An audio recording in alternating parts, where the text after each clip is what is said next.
আমার অ্যাপেন্ডিসাইটের ব্যথা ছিল, ওখানে অ্যাপেন্ডিক্স থেকে ইনফেকশন হয়ে গেছিল এবং পাথর ছিল। একই অপারেশনে সবকিছু রিমুভ করে দিয়েছে। আমি মশিউর রহমান সুমন, আমার গ্রামের বাড়ি ব্রাহ্মণবাড়িয়া নবীনগর থানা। আমি প্রথমে 4 তারিখে পেটের ব্যথা অনুভব করি, তো ওখান থেকে আমি উপজেলা সদর হাসপাতালে যাই। তারা একদিন ট্রিটমেন্ট করার পরে আমাকে ঢাকা রেফার করে। তো ঢাকা আমি হসপিটালে স্যারের তত্ত্বাবধানে ছিলাম 1 সপ্তাহ।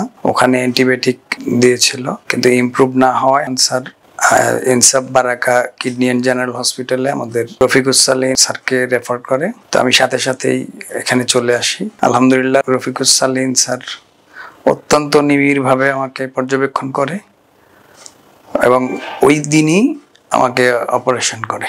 আমার অ্যাপেন্ডিসাইটের ব্যথা ছিল, ওখানে অ্যাপেন্ডিক্স থেকে ইনফেকশন হয়ে গেছিল এবং পাথর ছিল।